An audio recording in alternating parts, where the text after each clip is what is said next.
Dear student, कैसे हैं आप लोग। उम्मीद है कि बेहतर होंगे। पढ़ाई चल रही है कि नहीं चल रही है। हमारे वीडियोस इस समय अच्छे देखे जा रहे हैं और अच्छा लगता है कि जब ढेर सारे लोग, जब व्यू मुझे दिखता रहता है कितने सारे लोग देख रहे हैं। कोशिश करिए कि उन लोगों तक ज़रूर इसे पहुंचाइए जो उस क्लास में हैं। यकीन मान लीजिए कि आजकल बच्चे घर में बैठे हुए हैं और कंपटीशन वाले भी बैठे हुए हैं और एकेडमिक वाले भी बैठे हुए हैं। अगर वहाँ तक पहुँचा दीजिए तो क्या होगा कि एक अच्छा कार्य होगा कि वो लोग एक तरफ से सारी चीज़ें समझ भी जाएंगे। पूरी क्लास 6 की बुक ख़त्म होते होते आपको यह महसूस हो जाएगा कि किसी भी कंपटीशन में क्लास 6 के कई सारे क्वेश्चन, मतलब अगर हम उसको परसेंट के हिसाब से देखे जाएँ तो कम से कम 10 से 15% क्वेश्चन तो केवल कक्षा 6 से बनते हैं। तो ये बड़े काम की चीज़ है। और वो सारी चीज़ें इतनी बेहतरीन है कि हमने आपको लिंक दे रखा है, उसको ज़रूर पढ़िएगा। तो लिंक में आपको बुक मिल जाएगी पूरी की पूरी। तो एक लेसन को स्टार्ट करें तो लेसन को शुरू करने में क्या है कि शुरू से लेकर आखिरी तक सब कुछ पढ़ डालिए बस। और पढ़ते समय ये सोचिए कि इसमें क्या इंपॉर्टेंट चीज़ है, उसको कहीं न कहीं लिख लीजिए। आपको बताएं कि हमेशा हमेशा के लिए गणित सुधारने का ये बहुत बेहतर तरीका होगा। ठीक है, तो ज़रूर पहुंचाइएगा और कमेंट ज़रूर करिए हमारे पास। कमेंट करने से क्या होता है कि सुधार होता है। जैसे एक विद्यार्थी ने मैं शायद एक्सरसाइज 2.1 कर रहा था तो उसमें एक क्वेश्चन था 4th, वो छूट गया था मुझसे, मैं ध्यान नहीं दिया। वो क्वेश्चन ऐसे था कि 53 से लेकर और 22 तक या 20 तक ऐसे कुछ था, मुझे याद नहीं आ रहा है कुल कितनी पूर्ण संख्याएं हैं, बस केवल अंतर बीच में दिखाना था बस। तो छूट गया था मुझसे, हालांकि मैंने कमेंट पर लिख रखा है। तो आप लोग बेहतर कर रहे हैं, धन्यवाद इसके लिए। तो हम लोग अब आगे बढ़ते हैं, एक्सरसाइज 3.6 की तरफ चलते हैं। अब एक्सरसाइज 3.6, एक्सरसाइज 3.7 करने के बाद ये चैप्टर फिनिश हो जाएगा। तो आइए देखते हैं, ये HCF का चैप्टर होगा। इसके अंदर महत्तम समापवर्तक निकालना पड़ेगा। महत्तम जो हम लोग सार्व गुणनखंड पाते हैं ना, तो उसमें जो सबसे बड़ा होता है वो माना जाता है सार्व गुणनखंड। देखिए कैसे अभी क्लियर होगा। जैसे सवाल है कि निम्नलिखित संख्याओं के महत्तम ज्ञात कीजिए। अच्छा, महत्तम में एक खास बात यह है कि इस बुक में इस महत्तम के लिए गुणनखंड विधि का केवल इस्तेमाल किया गया है, लेकिन जब हमने लिंक दिया है आपको लघुत्तम महत्तम का, उसके अंदर गुणनखंड विधि और भाग विधि दोनों मैंने बता रखा है। तो यहाँ तो हम केवल आपको गुणनखंड विधि बताएंगे जो कि बुक में दिया हुआ है। तो देखिए पहला क्वेश्चन है 18 और 48। देखो यहाँ मैं जगह बना लेता हूँ। तो ए विकल्प है 18 और 48 का महत्तम बताइए। यानी वह कौन सी संख्या है जो 18 और 48 दोनों को विभाजित करती है और वो बड़ी से बड़ी होनी चाहिए। तो 18 को अगर हम टुकड़े करें तो क्या बनेगा, 2 3 6 3 18। और 48 को हम अगर करें तो 12 चौके 48, यानी 2 गुणा 2 गुणा 2 गुणा 2 गुणा 3।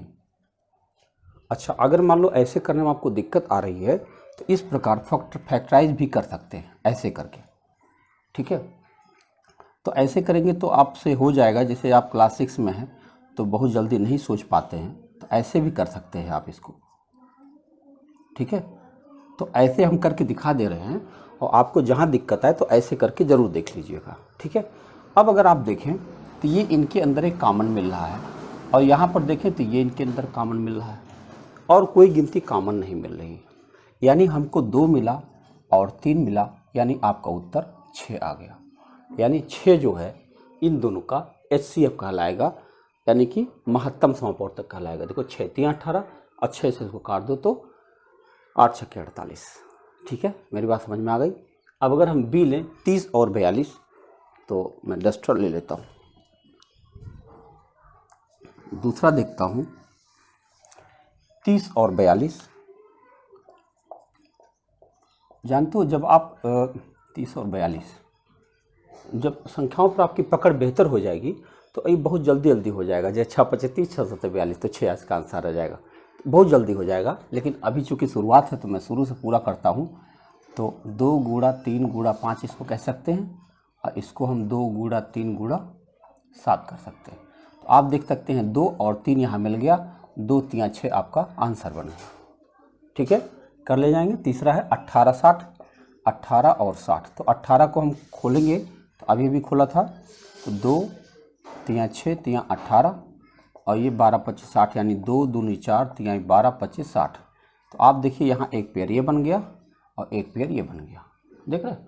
तो आप देख रहे हैं ज़्यादातर का उत्तर 6 ही आ रहा है। कोई बात नहीं, आंसर आंसर है, चाहे जो भी आ जाए, ठीक है। अब हम डी देख रहे हैं, देखिए डी देख रहे हैं। अभी तक हम लोग देख चुके हैं, ए देख चुके हैं, बी देख चुके हैं, सी देख चुके हैं और अब डी देखने जा रहे हैं। 27 और 63, 3 गुणा 3 गुणा 3 27 हो गया और 63 3 गुणा 3 9 7 63।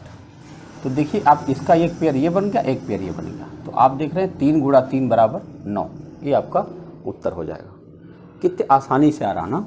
डी के बाद अब ई देखिए, ई में है 36 और 84। देखो ये 36 है, ये 84।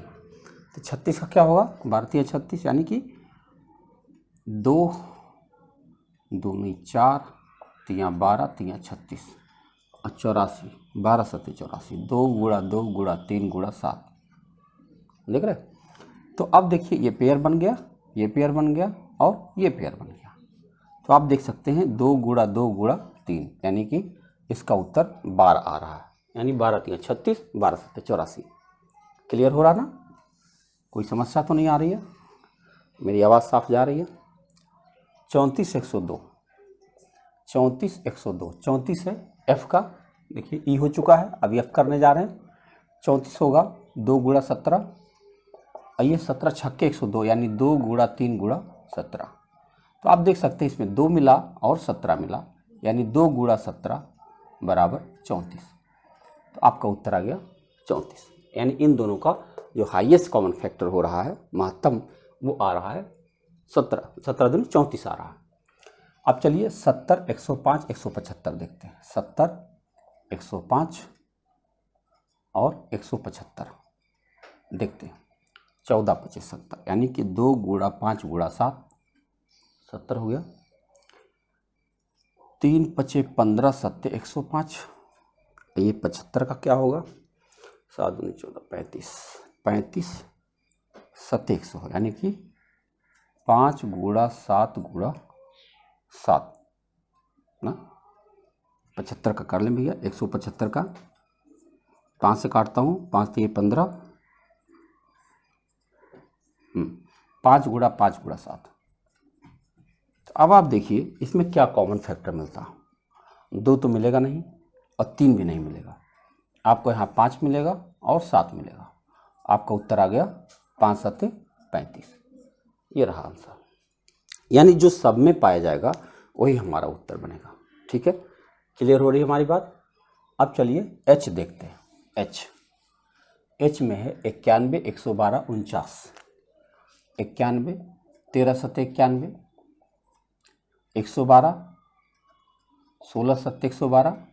तो कैसे बनेगा, 2 गुणा 2 गुणा 2 गुणा 2 गुणा 7 है, और ये 49 बनेगा। तो क्या बनेगा, 7 गुणा 7। आप देख रहे हैं केवल 7 ही है जो सब में है ना, ये 7 सब में है, इसलिए आपका आंसर 7 बन जाएगा। ठीक चल रहा। नेक्स्ट क्वेश्चन है आपका 18 54 81, 18 54 81, 18 2 गुणा 3 गुणा 3 54, 9 छक्के 54। तो 2 गुणा 3 गुणा 3 गुणा 3 और 81, 3 गुणा 3 गुणा 3 गुणा 3। तो आप देख रहे हैं कि ये देखो एक कॉमन ये मिल रहा है और एक कॉमन ये मिल रहा है, बाकी सब नहीं मिल रहे हैं ना। सब में पाया जाएगा तभी कॉमन माना जाता है। तो आपका उत्तर बना 3 गुणा 3 बराबर 9। कितना सिंपल है, बहुत इजी है, क्लास 6 का मामला है। तो यहाँ पे आपको प्रैक्टिस करना बड़ा आसान हो जाएगा, बहुत जल्दी से सब कवर कर सकते हैं आप। अब ये जे दिख रहा है 12 45 और 75। तो 12 को अगर आप फैक्टर करें तो 2 3 6, 2 दूना 4, 3 12, 3 गुणा 3 गुणा 5 और 3 गुणा 5 गुणा 5। तो आप देखिए 3 मिल रहा है इसमें, 3 मिल गया, और क्या मिल रहा, बस और तो कुछ नहीं मिल रहा, 2 मिला ही नहीं और 5 मिला ही नहीं, आपका उत्तर 3 आया। बताओ, इतना बड़ा क्वेश्चन देखो, आंसर देखो, ठीक है। तो आपने पहला क्वेश्चन अपना हल हो गया। अब चलिए दूसरा क्वेश्चन है, लिखा है निम्न का महत्तम बताइए। 2 क्रमागत संख्याओं का महत्तम बताना है। 2 क्रमागत माने लगातार। अच्छा बताओ, लगातार संख्याएं हैं, मान लो 5 और 6 हमने ले लिया, तो अब 5 को और 6 को क्या क्रमागत इसका महत्तम निकल सकता है, निकलेगा। देखो अब कैसे निकलेगा, मैं अलग अलग करके दिखाता हूँ। 1 गुणा 5 और 1 गुणा 2 गुणा 3। आप देख रहे होंगे कि अभी इतने सारे सवाल लिखे, मैंने एक कहीं नहीं लिखा था। दरअसल एक इसलिए नहीं लिखा था कि वहाँ कुछ ना कुछ मिल जा रहा था। यहाँ मैं देख रहा था कि कुछ नहीं मिलने जा रहा, 5 यहाँ पर है, 2 3 यहाँ पर है, कुछ नहीं मिल रहा। ध्यान रखिएगा, जहाँ कुछ नहीं होगा वहाँ एक जरूर होगा। एक सबका महत्तम होता है ना, जहाँ कोई महत्तम नहीं वहाँ एक तो है ही है, क्योंकि एक से तो वह संख्या कटी जाएगी, चाहे वो भाज्य हो, अभाज्य हो, चाहे विषम हो, सम हो, कुछ भी हो, तो इसका महत्तम आपका एक आ जाता है। यानी 2 क्रमागत संख्याएं अगर दी गई हैं तो उनका महत्तम हमेशा एक होता है। अब चलिए लिखा 2 क्रमागत सम संख्याएं। अगर 2 क्रमागत सम संख्याएं ले लें, जैसे 4 और 6 हमने ले लिया, तो निश्चित रूप से इसका महत्तम 2 आ जाएगा। क्यों? क्योंकि 2 गुणा 2 है ये, और ये 2 गुणा 3 है, तो आप देख रहे हैं कि इसका महत्तम 2 प्राप्त हो जाता है। यानी 2 आप याद रख सकते हैं कि 2 क्रमागत सम संख्याओं का महत्तम 2 होता है। अब चलिए 2 क्रमागत विषम संख्याएं अगर होती तो, अगर 2 क्रमागत विषम संख्याएं होती तो उसका महत्तम 1 आ जाएगा। कैसे? जैसे मैं मान लेता हूँ 3 और 5 मैंने लिया, तो 3 को आप 1 गुणा 3 कह सकते हैं और 5 को आप 1 गुणा 5 कह सकते हैं। तो आप देखिए कि 2 क्रमागत विषम संख्याएं अगर दी गई हैं तो उनका महत्तम सदैव 1 होता है। तो आपका ये दूसरा सवाल भी खत्म हुआ। अब तीसरा देखिए कैसा सवाल है कि जो समझाने का प्रयास किया गया है कि अभाज्य गुणनखंड द्वारा 2 सहभाज्य संख्याओं 4 और 15 का महत्तम इस प्रकार ज्ञात किया गया कि 4 को 2 गुणा 2 और 15 को 3 गुणा 5, और चूंकि इन गुणनखंडों में कोई अभाज्य सार्वगुणनखंड नहीं है इसलिए 4 और 15 का महत्तम 0 है। ये गलत है। 4 और 15 का महत्तम 0 नहीं हो सकता। देखो जिस बच्चे ने इसको निकाला है उसने क्या किया, 4 को 2 गुणा 2 कर दिया और 15 को उसने 3 गुणा 5 कर दिया, तो पाया कि कुछ भी कॉमन नहीं दिख रहा है और उसने महत्तम इसका 0 निकाल दिया, जबकि गलत है। आपको पता होना चाहिए था कि एक तो सब में था, एक तो उसने लिखा ही नहीं, है ना। अभी भी हमने बात किया था, यहाँ पर देखो क्रमागत विषम संख्याएं थी, उनके अंदर भी महत्तम 1 आया था, तो इसके अंदर एक तो उसने लिखा नहीं, इसलिए 1 उसे लिखना चाहिए था, इसका महत्तम 1 आना चाहिए। ठीक है, 0 महत्तम नहीं हो सकता। तो देख रहे विद्यार्थी कितना आसानी से एक चैप्टर आपने एक एक्सरसाइज देख लिया, और इसी तरह से एक्सरसाइज और बची हुई। अब 3.6 खत्म हो गया है, अब 3.7 खत्म हो जाएगा। कृपया पढ़ते रहें और उन लोगों तक जरूर पहुंचाएं जहां इसकी ज़्यादा ज़रूरत है, और क्या करना है, कमेंट करते रहना है। धन्यवाद।